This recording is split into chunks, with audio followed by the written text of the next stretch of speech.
Yo, what's good, everybody? I'm your boy Jadiro, and this is my shock rock build for Druid in Diablo 4 Season 5. I'll give you a quick glance at the gear here, and I'll go into explain it in just a bit. Now, I'm not sure what the bar is anymore for in terms of power. I believe last time we checked it was tier 100, but I'm just doing a tier 81 because I firmly believe that the pit is still bugged. Because you can absolutely blaze through a tier 81 with this build, but once you get to the pit boss, I'll show you. Now, look how thick and tanky these pit bosses are. I think they're still bugged from the PTR, but this build still claps. It's still good.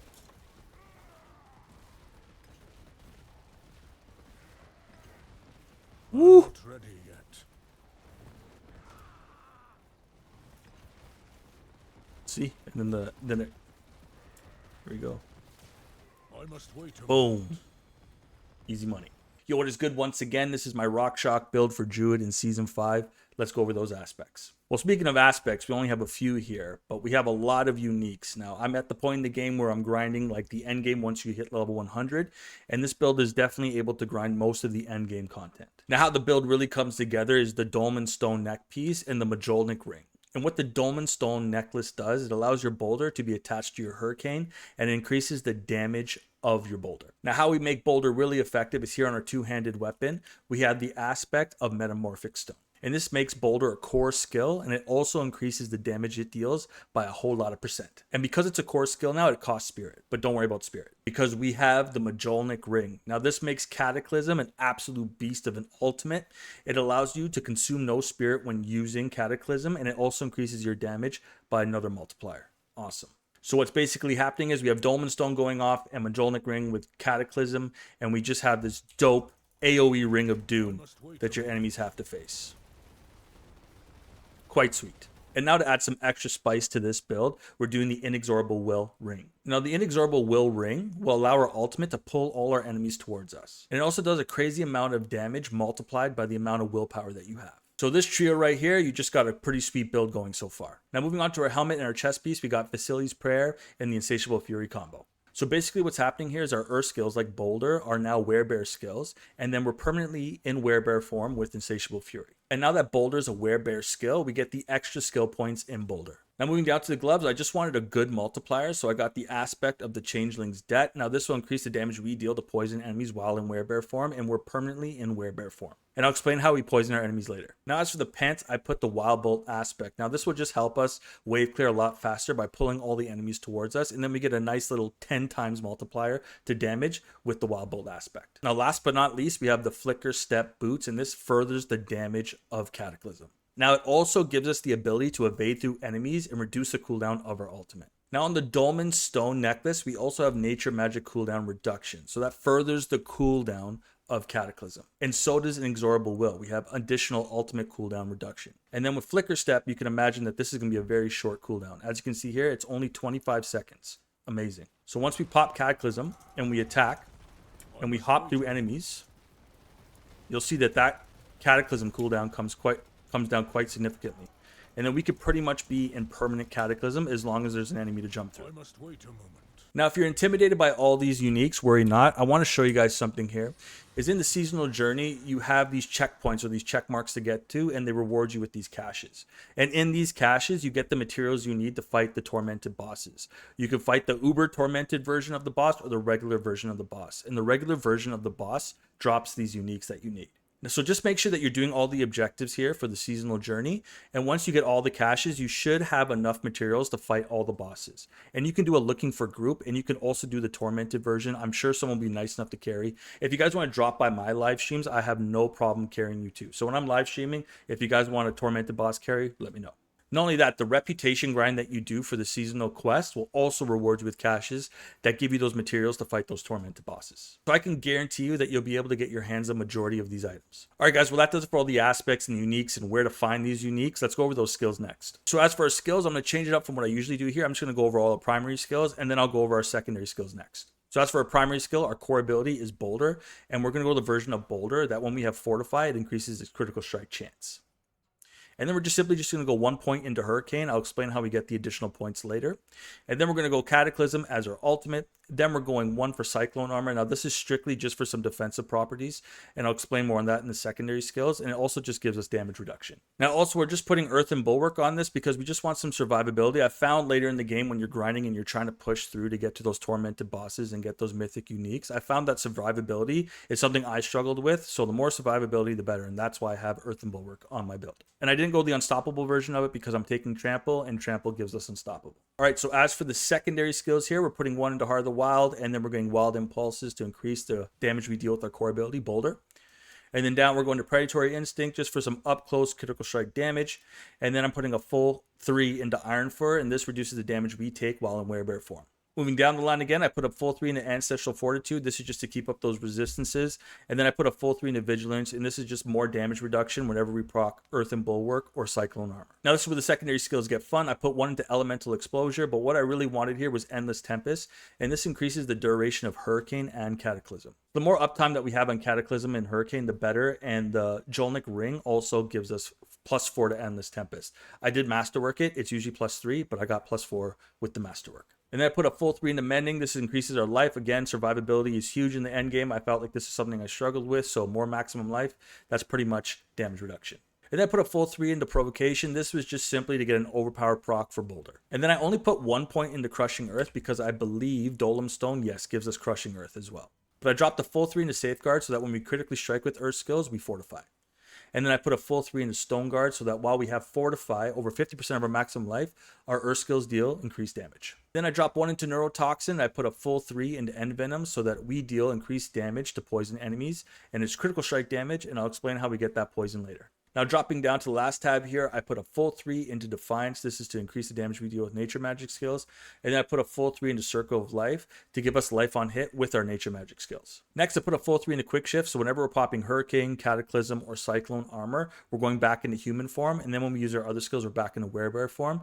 And once we do that, that's called Shapeshifting, and our Shapeshifting skills increase our damage. And personally, I think they should just do increased damage with shapeshifting skills without having to transform. You shouldn't have to transform in order to do damage. Now moving down to the key passives, now this is where things get interesting. You can go Nature's Magic if you want to try that out. I found that we did more damage actually with Earth and Might. However, again, survivability was something I was struggling with, so I went Ursine Strength. And Ursine Strength gives us that survivability by increasing our maximum life by a whole lot. And it also increases the damage we deal and the overpower damage we deal. And the reason I didn't mention this at first is because we didn't actually put any skill points into defensive posture, but we are getting it from Vasily's Prayer. So that does for all the primary skills and the secondary skills. Let's go to that Paragon board next. All right, so as for the Paragon board, on our first board, we're going Earth and Sky. This is just going to increase the damage we deal with our nature magic skills. Now for our second board, we go Thunderstruck. And this is simply just to increase the damage we're dealing while using Cataclysm. Now as for the glyph, we're going Spirit, and this increases the damage we deal when we critically strike an enemy. And I also like the additive bonus of increased critical strike damage. Now moving on to our third board here, we went Earth and Devastation. This is just to increase the damage we deal with our Earth skills. And as for the glyph, we simply went Dominate to increase the damage we deal to enemies when we overpower them. And as for the fourth board here, I went Constricting Tendrils. Now this is how we applied that poison to the enemies. So the aspect that we're going Changeling's Debt, and our secondary skill, Envenom, proc. And by proc, I mean they go off and they give us the multiplier. And as for the glyph here, I went Outmatch, and we deal increased physical damage to non-elite bosses. But what I really liked about this was it grants 95% bonus to all rare nodes within range, and we got a fat maximum life increase here. Now moving on to our fifth board, we went Survival Instincts to increase the damage we deal while in Werebear form. And as for the glyph, we went Fang and Claw to increase the damage we deal while in Werebear or Werewolf form. And finally, what I call my sixth board here, we went Ancestral Guidance. So that every time that we spend our spirit, we get a damage multiplier. Huge. Now, what I might do is I might change this Paragon board around just a little bit. I'm going to try and acquire those mythic uniques, and this will definitely be subject to change. And if I do, I will update it and upload it to Mobalytics. And speaking of which, you guys know I got the build over at Mobalytics. So if you want to go check it out there, it's called the Season 5 Shock Rock Endgame Build. And of course, you know, I got everything from the skill tree to the Paragon board and all the items I take. And what I'll do is I'll include a link to that in the description and in the comments for you. But that does it for the Paragon board and the Mobalytics plug. Let's go over the Spirit Boons next. So as for the Spirit Boons, I'm keeping it real. Just going Weariness to reduce the damage we take from elites. Awesome. And then I'm also going Iron Feather to increase our maximum life. Again, survivability is clutch when you're pushing that endgame content. And then I went Avian Wrath for increased critical strike damage. Now as for our Wolf Boon here, I went Calamity, and this extends the duration of our ultimate skill, Cataclysm. And then as for Snaky down here, you could either go Obsidian Slam or you can go Masochistic. I like the survivability, so I went Masochistic. But if you feel like you're survivable enough, go Obsidian Slam, and this will guarantee an overpower proc on your Boulder. All right, so that does it for Spirit Boons. Let's talk about the gems next. As for gems, it's pretty simple, guys. In our armor, we're going Ruby, health equals survivability. As for the weapon here, we're going critical strike damage with green gems or emeralds. And then as for our jewelry pieces, just simply go the gem that suits the resistance that you need the most. Perfect. Now let's talk about tempering here. I just put damage on this spear. I just thought it was the best thing to do. Critical strike damage, you can never go wrong. Now as for the pants, I simply just went maximum life and I went lucky hit chance to stun. This is just to stagger those bosses a lot easier. As for the gloves, I went lucky hit chance to immobilize, just better opportunities to stagger the bosses. And then I went distant damage to increase the thunderstruck multiplier. So that does it for all the tempering and the gems. I'll give you guys a rotation demonstration next. All right, guys, this is going to be pretty quick. So what you do is just walk up, you do your Hurricane, and then you want to just spam your Boulder. Make sure you pop Cataclysm too, so you have that infinite ammo, that infinite spirit. And you just pop Boulder to your heart's content. Now, if you're in trouble, you can pop Cyclone, get a little bit more defensive, or you can pop them back, or you can pop Earthen Bulwark, a little bit more defensive. And let's say you're CC'd or stunned, you could simply just hit Trample. But basically what you're doing is you're just watching for your Cataclysm to come off a cooldown, and you're spamming Boulder. And when your Hurricane's down, you just reproc your Hurricane. Same thing. Pretty easy. And oh yeah, don't forget to jump through the enemies for Flicker Step. So that does it for the rotation demonstration. But what kind of video would this be if I didn't show you guys some gameplay? So I'll show you guys some Infernal Horde Compass gameplay next. One question before I move on here, guys, I really want to know, let me know down in the comments, what is the new measuring stick when it comes to determining the strength of a build? Is it still a tier 100 level pit, or is it the new Infernal Horde mode? And let me know what tier of Infernal Horde you think that is. Here we go. So basically, yeah, you can just walk around like a boss. And whenever you pop your ultimate as well, Cataclysm, it'll pull the enemies towards you. And we also have that aspect on our pants. I think it's called the Wild Root or Wild something. Wild Bolt. And that will also pull our enemies towards us. So the biggest key factor here, especially when you're doing the gameplay and you're trying to do the build, is just make sure you have your eyes on Hurricane and Cataclysm. Because whenever that's up, you want to pop those, right? Just to make sure that your Boulder's rotating and that your Cataclysm's always up. And again, don't forget to jump through bosses, because Flicker Step will heavily increase the cooldown of your Cataclysm. Yeah, but what I'm excited about is just making more builds, and now that I can push tormented bosses solo, I can't wait to get those mythic uniques and start making more builds. I want to make like a super good. I have some builds on Mobalytics I haven't posted yet that require mythic uniques from my playtesting on the PTR. Can't wait to make those builds come to life. However, what I gotta do is I gotta farm the materials. I gotta farm the materials to get those mythic uniques. I have the Stygian stones, I just don't have the other materials. But what's cool about Infernal Horde is that it gives you everything you need. It gives you gold, it gives you items, and it gives you materials from those treasure chests at the end. And I'll show you. Man, this build is really fun to play. It's also good for speed farming. Like, I think this is really gonna help you push into that end game content for grinding those tormented bosses.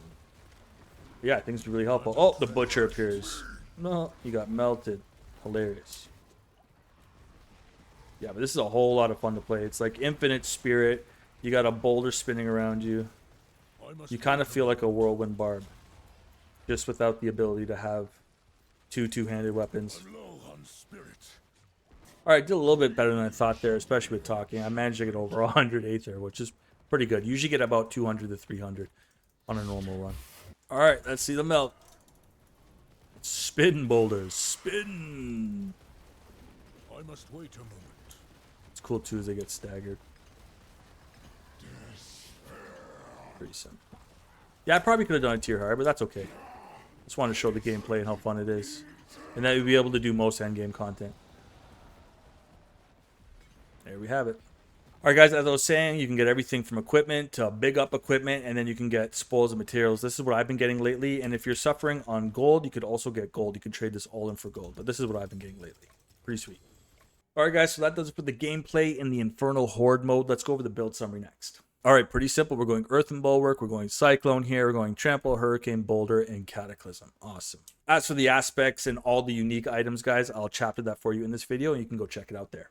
As for the Spirit Boons here, we got Weariness, we got Iron Feather, we got Avian Wrath, then we got Calamity, and then we got Masochistic. Or you can go Obsidian Slam.